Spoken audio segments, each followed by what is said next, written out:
What would you do if you had just $350 left to your name at 68 years old? Would you spend every last penny on a crumbling shack that everyone in town calls cursed? A place so terrifying that 3 families fled in the middle of the night, leaving everything behind. A house so devastated that even the county gave up trying to demolish it. That's exactly what an elderly couple did when they had absolutely nowhere else to turn. With just 30 days before they'd be homeless and living on the streets, they made a decision that everyone said was insane. They bet their last $350 on an abandoned property that hadn't been touched in over 20 years, a house where the previous owner had died alone and been forgotten. But what they discovered hidden beneath the rotting floorboards wasn't just decay and despair. It wasn't just mold and broken dreams. It was a secret worth millions of dollars. A deliberate plan left behind by a man who died 2 decades earlier. A treasure hunt designed for the desperate, the courageous, and the overlooked. What they found would not only save their lives, but transform an entire community and prove that sometimes the biggest blessings in life are hidden in the places everyone else is too afraid to look. This is the true story of Dorothy and Henry Chen and the abandoned house that changed everything. Before we dive into their incredible journey, let us know in the comments where you're watching from, and if you've ever taken a crazy risk that everyone told you was a mistake. Dorothy and Henry Chen were 68 and 71 years old, respectively, living in a cramped 1-bedroom apartment in rural Pennsylvania. Dorothy had been a seamstress her entire life, working from home, mending clothes for neighbors and local businesses. Henry worked as a mechanic until severe arthritis in his hands forced him to retire 5 years earlier. They survived on Social Security checks that barely covered rent and Henry's medications for his heart condition. Their apartment wasn't much, just 400 square feet with a kitchenette and a bathroom where the shower leaked constantly. But it was home. They'd lived there for 8 years, paying $650 monthly, which left them almost nothing after utilities and medical expenses. Then came the devastating news that would change everything. Their landlord, Mr. Patterson, knocked on their door one Tuesday morning in late September. "I'm sorry, folks," he said, avoiding eye contact. "I'm selling the building to developers. They're tearing it down to build luxury condos. You've got 30 days to vacate." Dorothy felt her knees weaken. 30 days?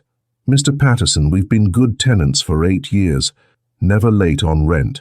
Can't you give us more time?" He shook his head sadly. "It's out of my hands. The developers want possession by November 1st. I'm sorry." After he left, Dorothy and Henry sat in stunned silence. In a rental market where even studio apartments cost $800 monthly, they had nowhere to go.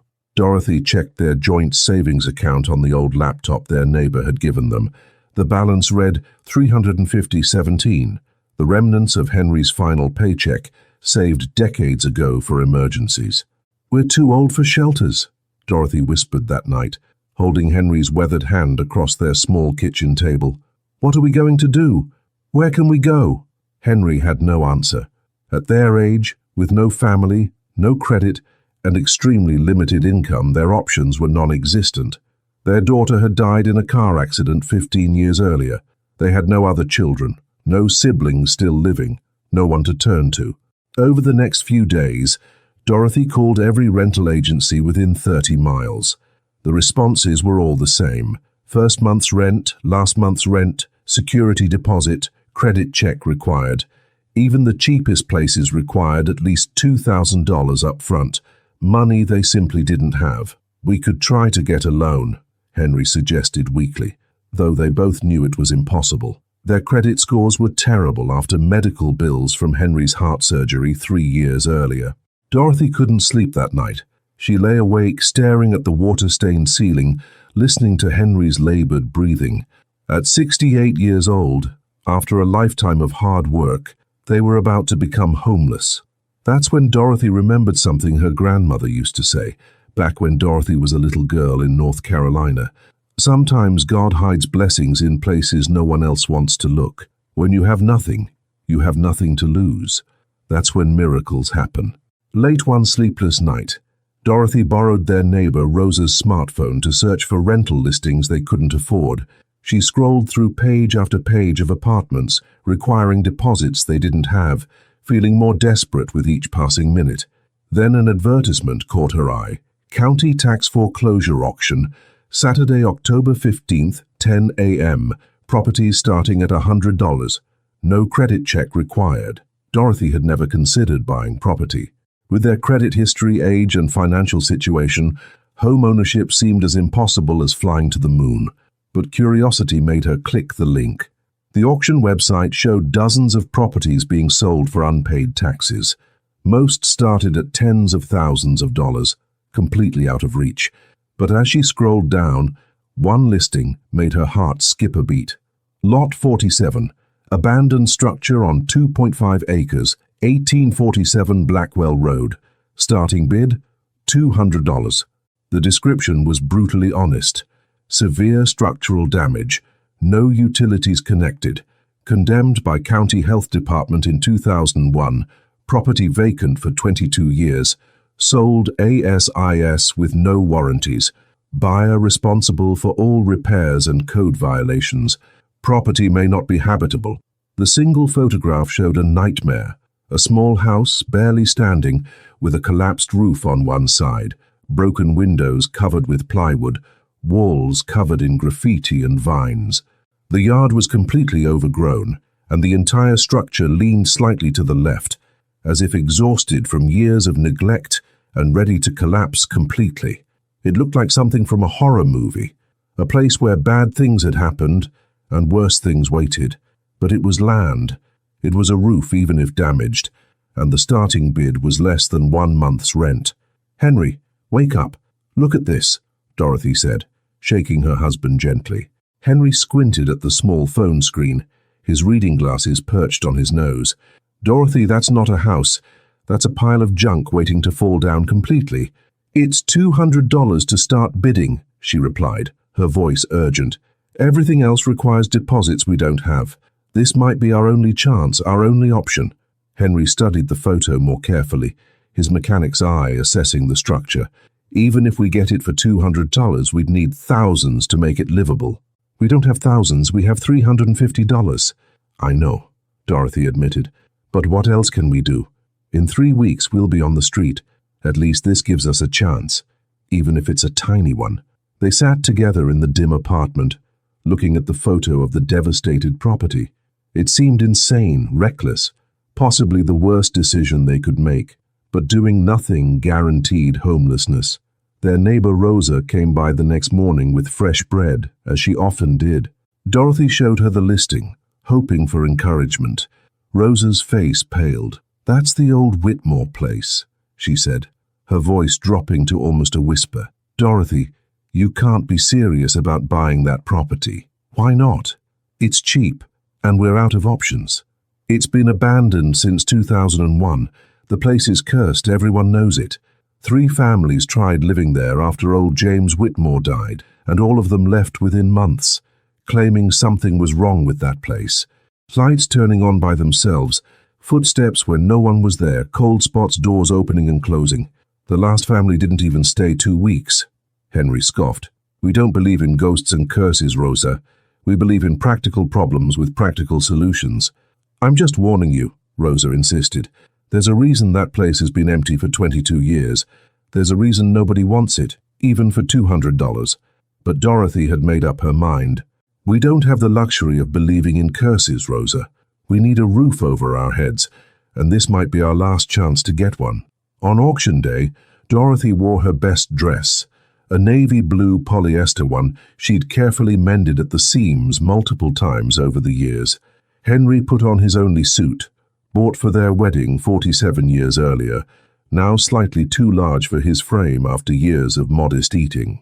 They walked the 2 miles to the county courthouse because they couldn't afford to waste gas.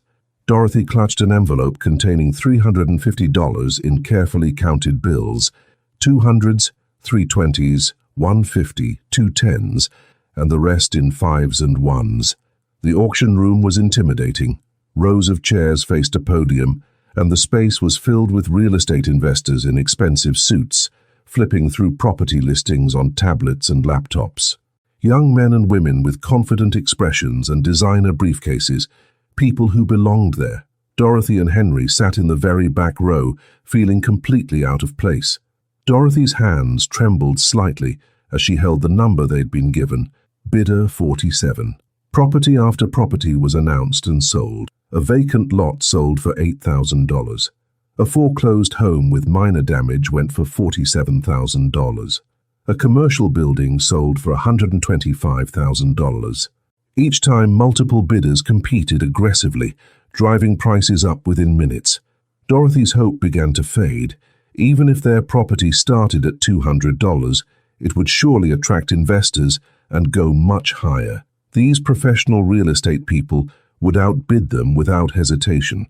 90 minutes into the auction, after dozens of properties had been sold, the auctioneer finally announced, "Next we have Lot 47, abandoned structure, 2.5 acres, 1847 Blackwell Road.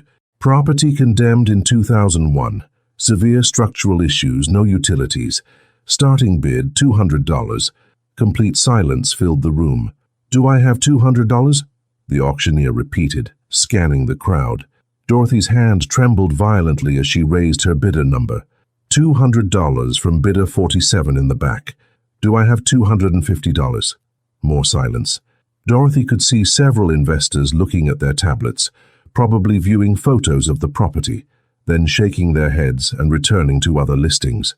Nobody else wanted it. $200 going once, the auctioneer said slowly. Going twice. He paused, giving one final chance for another bid. Sold to bidder 47 for $200. Dorothy couldn't breathe. Had that really just happened?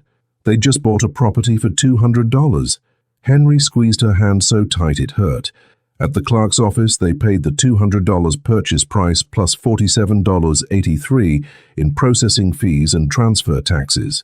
The total was $247.83, leaving them with exactly $102.34. The clerk processing their paperwork was an older woman, probably in her 60s, with kind eyes and grey hair pulled back in a bun. She looked at the property address on their documents, and her expression changed. "You folks bought the Whitmore place?" she asked carefully. "Yes, ma'am," Henry replied. "Is there a problem?" "No legal problem," she said slowly. "But, honey, there's a reason nobody bid against you. That property has quite a history around here. 3 families tried to fix it up and live there over the years. None lasted more than a few months. County tried to demolish it twice to clean up the blight, but kept running out of budget. It just sits there, year after year." "What happened to the families that left?" Dorothy asked, suddenly nervous. The clerk hesitated, glancing around to make sure no one else was listening. They all said the same things. Strange noises at night, feeling like they were being watched, things moving on their own. The last family, young couple with a baby, they left everything behind and moved out in the middle of the night. Never came back, not even for their belongings. "Do you believe in haunted houses?" Dorothy asked directly. The clerk smiled sadly. "I believe some places hold on to memories, especially sad ones.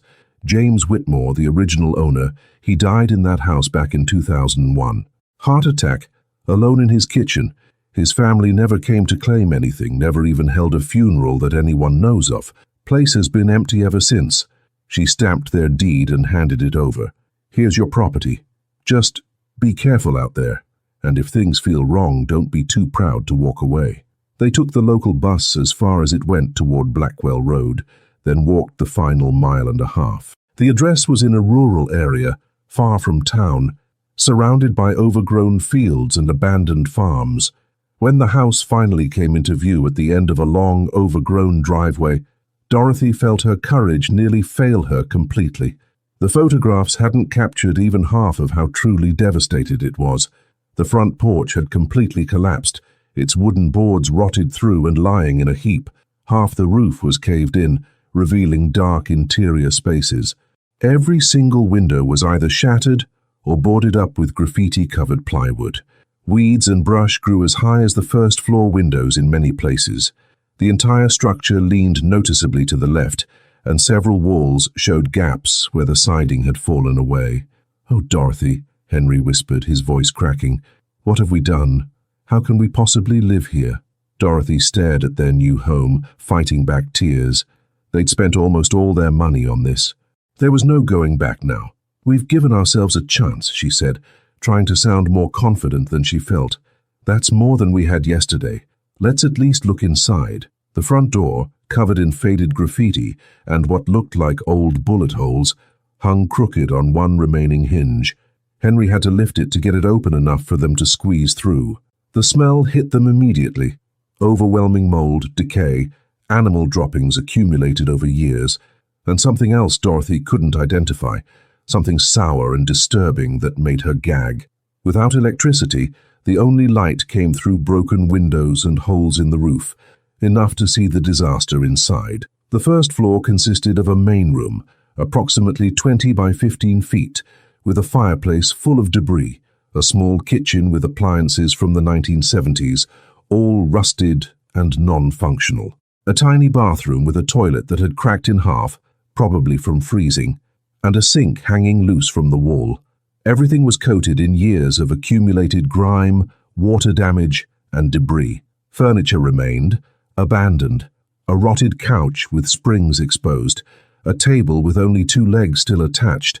Bookshelves collapsed under the weight of moldy, ruined books. The floor creaked ominously with every step, several boards clearly rotten and dangerous. "Watch your step," Henry warned, testing each board before putting his full weight on it. Upstairs, accessed by a staircase that swayed alarmingly, they found 2 small bedrooms. In the first, the floor had partially collapsed, revealing the crawl space below. Through the hole, Dorothy could see the ground beneath the house covered in trash and what appeared to be the remains of small animals. In the second bedroom, faded children's drawings still clung to water-stained walls. A small bed frame remained, rusty and tilted. A broken toy truck sat in the corner covered in dust and debris. "Someone raised children here once," Dorothy said softly, touching the faded drawings. This was someone's home, where kids grew up, where families ate dinner together.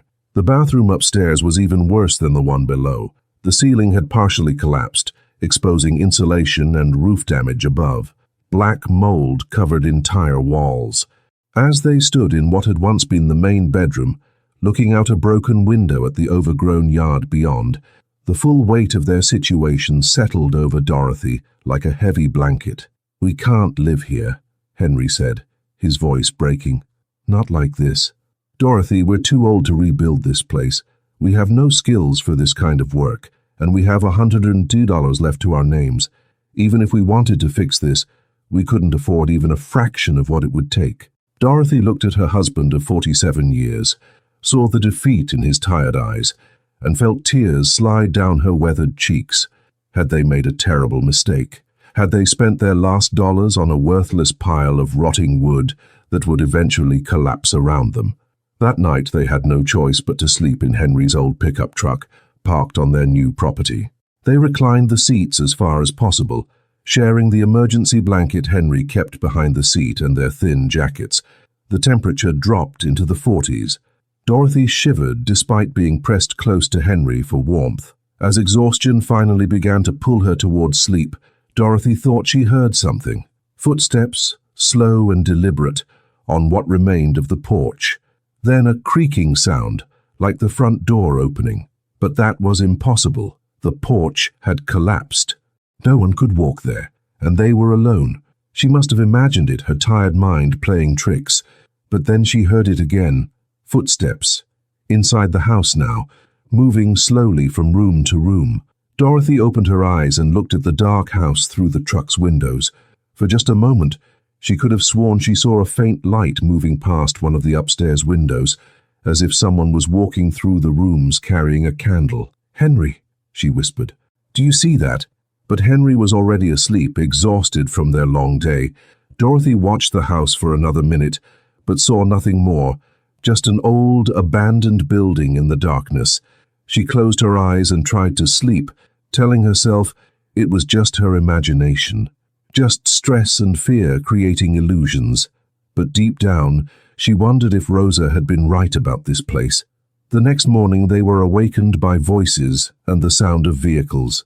Dorothy sat up stiffly, every muscle aching from sleeping in the truck. Through the window she saw something unexpected, a small group of people standing near the house. Rosa was there, along with 3 others they'd never met before. "Morning," Rosa called, as Dorothy climbed painfully from the truck. "We heard about what you folks did at the auction. Thought you might need some help." Dorothy was confused. "How did you even know we got it?" "Small town, honey. Word travels fast." "This is Tom." She gestured to a man in his 60s wearing work clothes. "He's a retired contractor. This is Susan. She owns the hardware store in town. And this is Father Michael from St. Anthony's Church. We can't pay anyone," Dorothy said, immediately embarrassed. "We spent almost everything just buying the place." "Who asked for payment?" Tom said with a warm smile. "This is what neighbors do, or what they should do anyway." Over the next few hours, more people arrived. A plumber named Carlos offered to assess the water situation. An electrician named Jim agreed to look at the wiring. 2 teenagers from the local high school showed up with rakes and garbage bags to help clear debris. By afternoon, a dozen people were working on the property. Tom became their unofficial project manager. He'd been a contractor for 40 years before retiring, and he approached the house with a professional eye. After a thorough inspection, he gathered Dorothy and Henry with a serious expression. "Okay, here's the truth," he said. "The foundation is actually solid. Original stone foundation from the 1920s, built to last. That's good news. The bad news is pretty much everything else. The roof is your biggest immediate problem. Without a functional roof, nothing else matters, because water damage will destroy whatever progress we make." "How much would a new roof cost?" Henry asked, dreading the answer. "Materials alone, probably $3,000 for a basic asphalt shingle roof. Labor, if you hired it done professionally, another $4,000 to $5,000. So you're looking at $7,000 to $8,000 total, minimum." The number was completely impossible. They had 100 tools. "The electrical system is dangerous," Jim the electrician added. "Old knob and tube wiring hasn't been updated since probably the 1940s. Exposed wires, fire hazard. To bring it up to code, you're looking at $5,000 minimum." Carlos the plumber shook his head. "The plumbing is shot. Pipes have frozen and burst multiple times. You'd need to replumb the entire house. Another $3,000 at least." Dorothy felt sick. They were talking about $15,000 to $20,000 in repairs, and they had $102. "We'll never be able to afford this," she said quietly. "We made a mistake, a terrible mistake." But then Tom smiled. "That would be true if you had to pay for everything. But you don't. This is what community is for." Over the next few days, something extraordinary happened. Susan from the hardware store offered materials at cost, no markup. Father Michael announced the project at Sunday Mass, and the church took up a special collection, raising $840. Tom organized a volunteer roofing crew for the following weekend, a dozen experienced workers who would donate their time. The local Rotary Club heard about the elderly couple who'd bet everything on an abandoned house, and they donated $500. A regional charity that helped seniors contributed another $1,000. Jim the electrician agreed to do the rewiring at cost for materials only, if Henry would help as his assistant to save on labor. Carlos offered the same arrangement for plumbing. "Why are people helping us?" Dorothy asked Rosa one evening, as they sat outside the trailer Tom had arranged for them to borrow. "They don't even know us." Rosa smiled warmly. "Sometimes people need to see courage to remember their own compassion. You reminded this town what matters. You're 2 elderly people who refused to give up, who bet everything on a chance. That's inspiring. It makes people want to be better, to help." As volunteers worked on the major projects, Dorothy and Henry focused on what they could do themselves. Cleaning. Day after exhausting day, they scrubbed floors, hauled debris, removed years of accumulated filth. The work was brutal for their elderly bodies. Dorothy's back ached constantly. Henry's arthritic hands swelled and hurt, but they refused to give up. They removed 47 garbage bags of trash from the house. They scrubbed floors until their knees were bruised and bleeding. They washed walls and windows until their hands were raw. Slowly, incredibly, the house began to transform. One afternoon in the second week, While Dorothy was pulling up old, rotten linoleum in what would eventually be their bedroom, she noticed something strange. A section of the floor beneath the linoleum sounded hollow when she stepped on it, different from the surrounding boards. "Henry, come here. Does this sound odd to you?" Henry tapped the boards with his knuckles. "That's definitely hollow underneath. There might be a crawl space access or maybe old pipes." Using a crowbar Tom had lent them, they carefully pried up the floorboards. Underneath was a hidden compartment, deliberately constructed, about 2 feet square and a foot deep. Inside was a metal box about the size of a briefcase, covered in dust but intact. Dorothy's hands trembled as she lifted it out.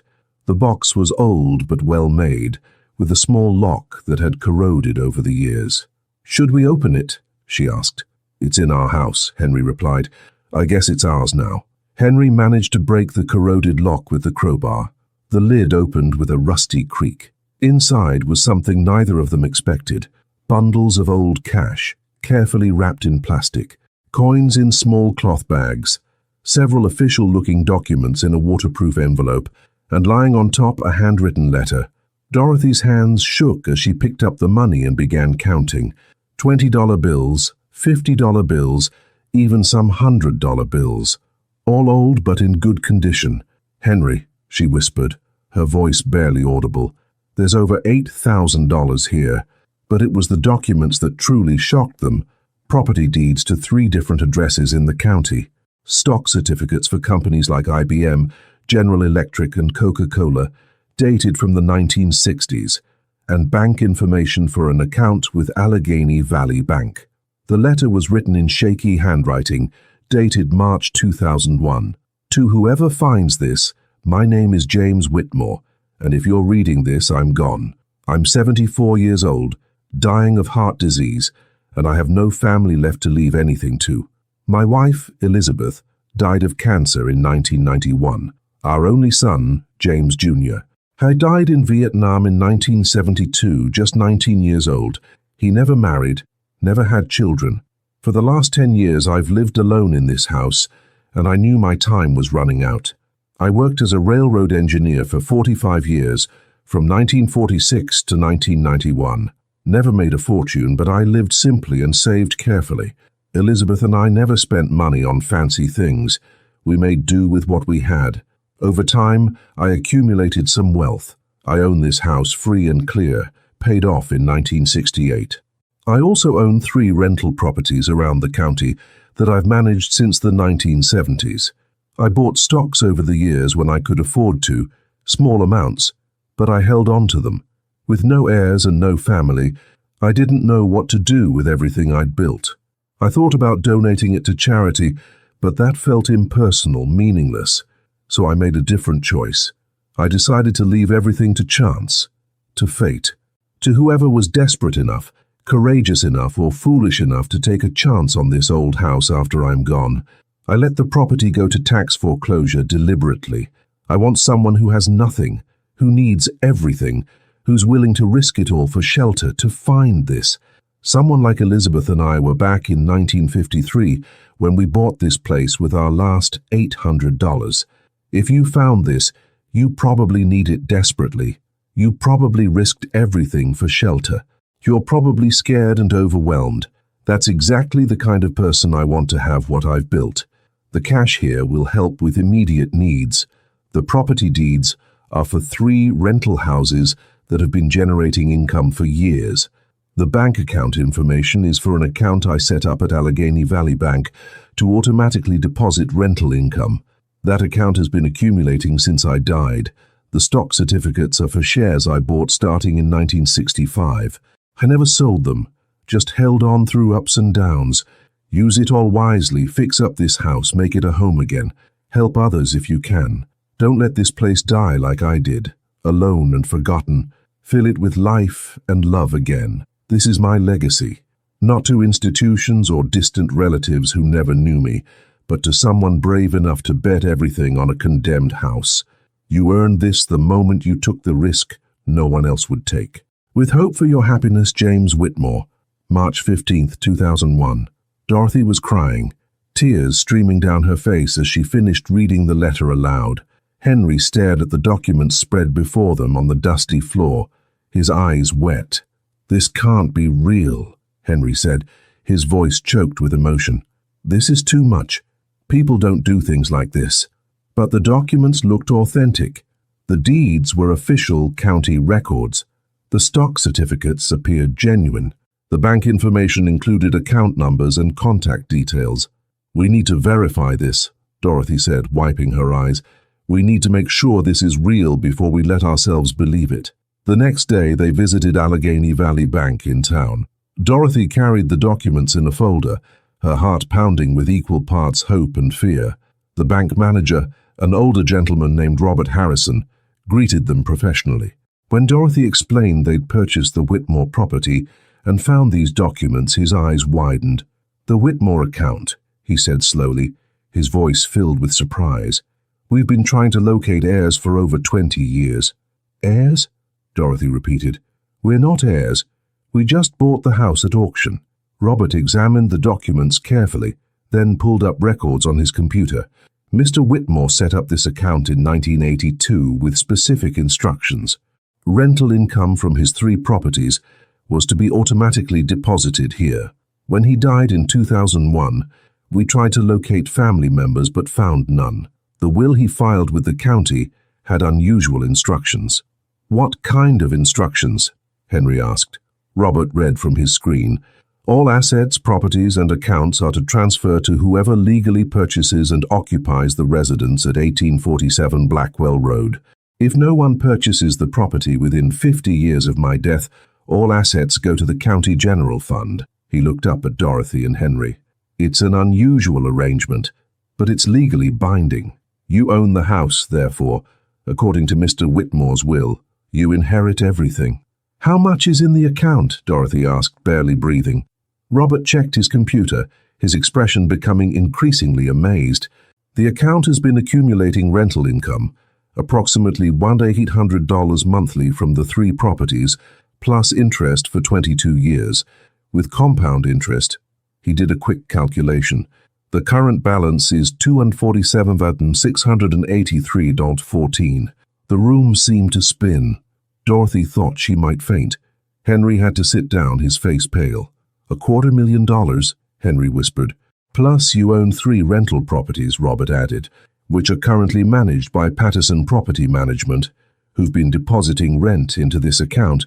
Those properties are probably worth $150,000 to $200,000 combined, based on current market values."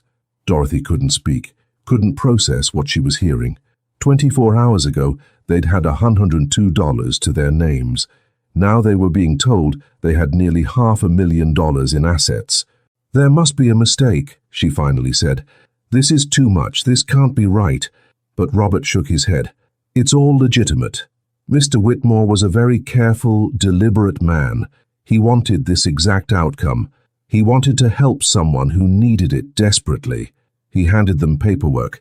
"I'll need to verify your ownership of the property, but assuming the deed is in order, which I'm sure it is, we can begin the transfer process. Everything becomes yours." The next 6 months transformed everything in ways Dorothy and Henry could never have imagined. With actual resources now available, they hired professionals to fully restore the house to its former glory. The roof was completely replaced with high-quality architectural shingles. All electrical and plumbing systems were updated to current code standards. The structure was reinforced, leveled, and stabilized. But they didn't just repair it. They restored it to what it must have looked like in its prime, carefully researching 1920s architecture to get the historical details right. They painted it a cheerful yellow with crisp white trim, exactly as they'd seen in an old photograph they'd found in James Whitmore's belongings. They planted gardens using vintage varieties of flowers, popular in the 1920s. They repaired and refinished the original hardwood floors, hidden beneath layers of damaged linoleum. They replaced all windows with historically appropriate styles. They rebuilt the front porch using traditional methods, with a swing where they could sit in the evenings. Tom supervised much of the work, refusing payment beyond materials. "Seeing this place come back to life is payment enough," he insisted. They also discovered the source of the curse that had driven away previous families. It wasn't supernatural at all.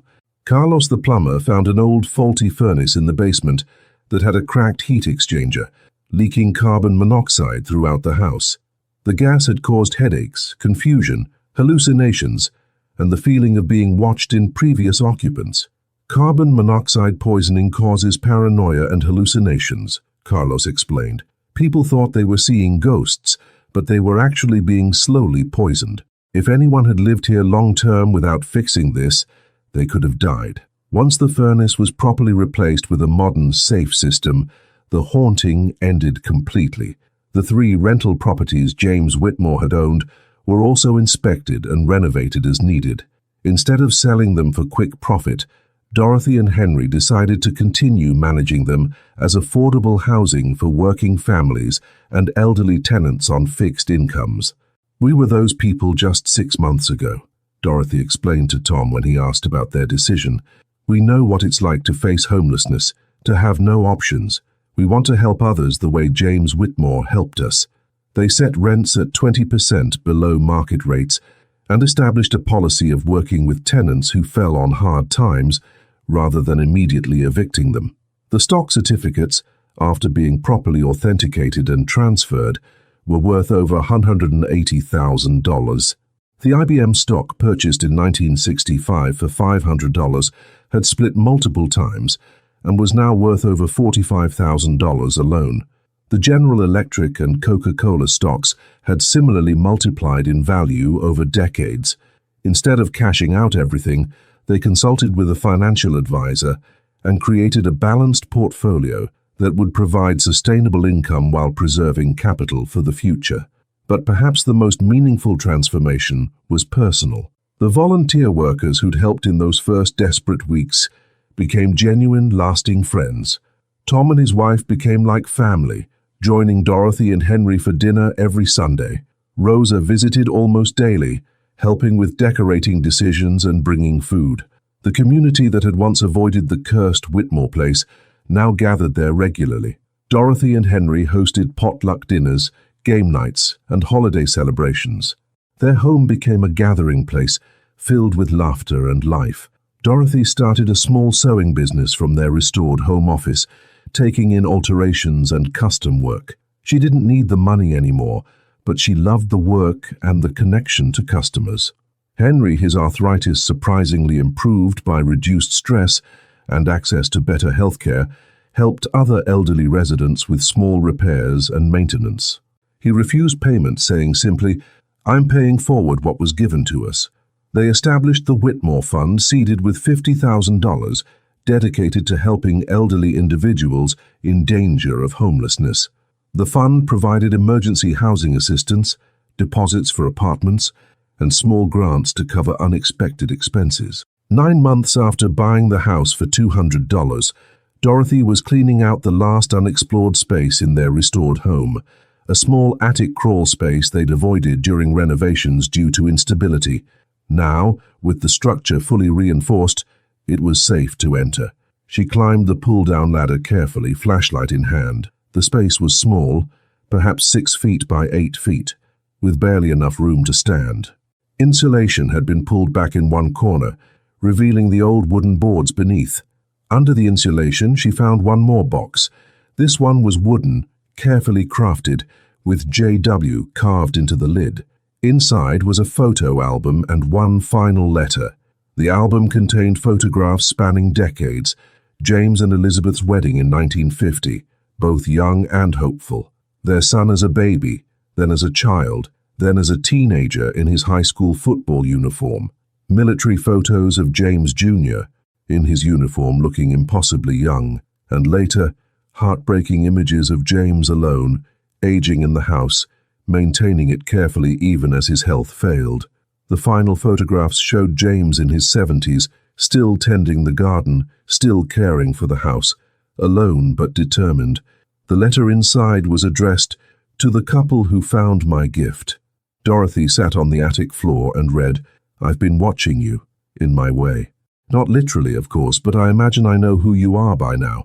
Elderly, probably. Out of options. desperate enough to take a chance everyone else was too smart or too cautious to take. My wife Elizabeth and I were like that once. In 1953, we bought this house for $800, everything we had saved. Everyone told us we were crazy. The house was in rough shape even then, needed serious work. But we made it our home. We raised our son here. I taught him to ride a bike in that front yard. Elizabeth planted flowers every spring. We had 19 beautiful years with James Jr. before the war took him from us. After we lost him, Elizabeth and I held each other up. This house was our refuge, full of memories of better times. When she died in 1991, I could have sold it, moved somewhere easier. But I stayed because this was where my family had been, where I could still feel them around me. I maintained this place carefully for 10 years after Elizabeth passed. Kept it in good repair even though I knew I was dying. I could have left everything to charity, let the government take it, sold it all off. But I wanted something different. I wanted to give someone like us, like we were in 1953, a real chance. Not charity, but opportunity. The kind of opportunity that comes from risking everything when you have nothing left to lose. I deliberately let the property go to tax auction. I wanted someone desperate enough to take a chance to find my gifts. First the cash to handle immediate needs, then the truth about the other assets. I hope you're reading this years from now, in a restored home, with full bellies and peaceful hearts. I hope you used what I left not just to survive, but to truly live. Most of all, I hope you understand that you proved you were worthy the moment you took the chance no one else would take. The money, the property, the stocks, those are just things. The real inheritance is the courage to bet on yourself when the whole world has counted you out. That courage is what makes you worthy, not the assets I left behind. Build something beautiful. Help others when you can. Fill this house with love and laughter again. And someday, in your own way, pass forward what you've received. Elizabeth and I never had grandchildren, but if we had, I hope they would have been like you, brave enough to see opportunity where others see only ruin. Thank you for bringing life back to our home. With profound hope for your happiness, James Whitmore. Written February 2001, 1 month before I died, Dorothy sat in the attic, tears streaming down her face, holding the letter to her chest. James Whitmore, a lonely old man who died alone 22 years ago, had given them more than money or property. He'd given them hope when they had none, purpose when they felt useless, dignity when the world had dismissed them. He'd seen them across time and recognized kindred spirits, people who refused to give up, who would bet everything on one last chance. 2 years after purchasing the house for $200, Dorothy and Henry stood on their beautifully restored front porch, preparing for a special ceremony. The yellow house with white trim looked like something from a magazine about historic home restoration. The gardens bloomed with carefully tended flowers. The porch swings swayed gently in the breeze. You'd never know this had once been a condemned, abandoned wreck. They'd established the James and Elizabeth Whitmore Foundation, funded by a portion of the stock investments, specifically dedicated to helping elderly individuals facing homelessness. The foundation provided emergency grants, connected seniors with resources, funded housing deposits, and advocated for elderly rights. In just 2 years, they'd helped 47 seniors avoid homelessness. Local news had gotten wind of their remarkable story, and a reporter from the regional paper had come to interview them for a feature article. "Mrs. Chen," the reporter asked, "what advice would you give to people facing seemingly impossible situations?" Dorothy thought carefully before answering. "Don't be afraid to take chances that others think are crazy. Henry and I spent our last $350 on a house everyone called cursed and worthless. We were 68 and 71 years old, facing homelessness, with no options left." She gestured to the beautiful house behind them. 2 years later, we have a gorgeous home, financial security, dear friends, and a purpose bigger than ourselves. It's never too late to start over if you're willing to take a chance." The reporter turned to Henry. "Mr. Chen, people are calling this a miracle. What do you think?" Henry smiled, putting his arm around Dorothy. "It's a miracle, but not a magical one. James Whitmore created this miracle deliberately, carefully. He chose to help someone he'd never meet instead of letting the government take everything. That's the real miracle. Human kindness across time. He paused, his eyes growing emotional. The most important lesson I've learned is that age is just a number. At 71, broke and desperate, I thought my life was over. At 73, I have more purpose and joy than ever before. It's never too late. Courage is timeless. After the interview, they hosted a gathering for everyone who'd helped them over the past 2 years. Tom and his wife, Rosa, Father Michael, Carlos, Jim, Susan from the hardware store, and dozens of others who donated time, materials, or money. The house was filled with laughter, food, and music. Children played in the yard where James Whitmore had once taught his son to ride a bike. Elderly couples sat on the porch, enjoying the evening air. Dorothy looked around at the community gathered in their home and felt overwhelming gratitude.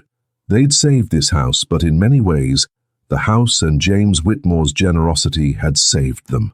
As the sun began to set, painting the sky in shades of orange and pink, Dorothy and Henry stood together in what had been James's bedroom, looking out at their property. "Do you ever wonder," Dorothy said softly, "if James Whitmore somehow knew we'd be the ones to find everything?" Henry was quiet for a moment, considering. Maybe. Or maybe there have been others over the years who came close but didn't take the final chance. We were just desperate enough and brave enough to say yes when it mattered most. A gentle breeze moved through the room, carrying the scent of the flowers Dorothy had planted, the same varieties Elizabeth Whitmore had grown decades earlier. For just a moment, Dorothy could have sworn she caught the faint smell of pipe tobacco, the kind old men used to smoke in the 1950s. "Thank you, James," she whispered to the air. "Thank you, Elizabeth. We won't waste your gift. We promise."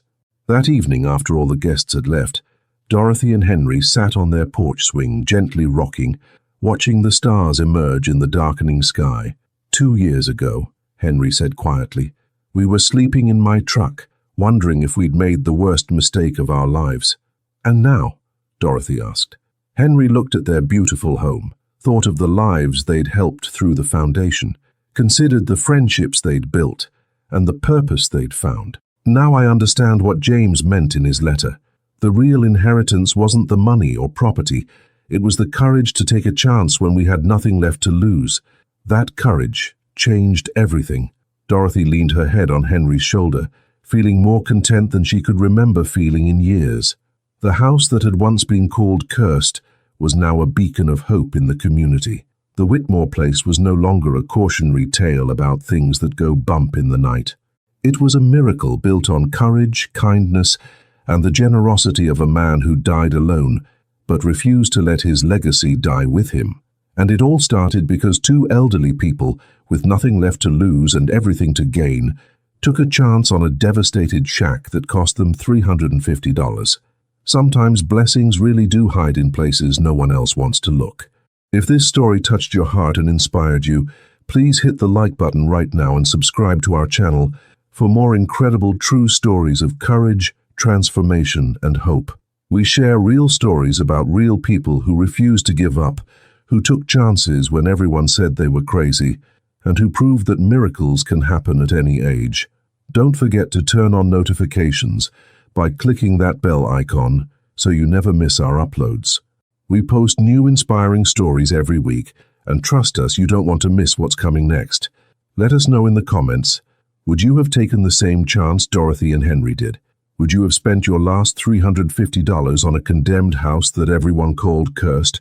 Have you ever taken a risk that changed your life completely? Maybe you quit a secure job to follow a dream, moved to a new city with no plan, or invested in something everyone said was impossible. Share your stories below because your experience might inspire someone else who's facing their own impossible decision right now. And here's something to think about. Dorothy and Henry were 68 and 71 years old when they made the decision that changed everything. They had every reason to give up, to accept defeat, to believe their best days were behind them.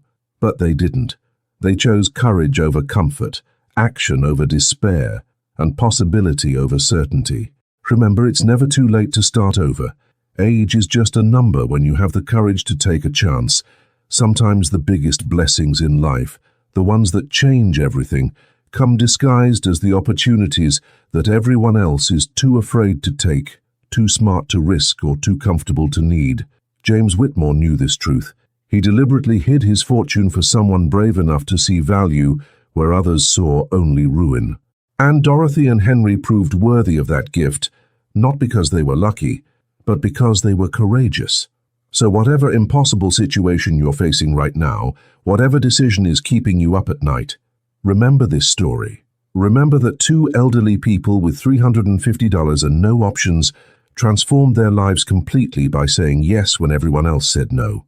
Your blessing might be waiting in the place you're most afraid to look. Don't let fear stop you from finding it. Thanks for watching, and we'll see you in the next story.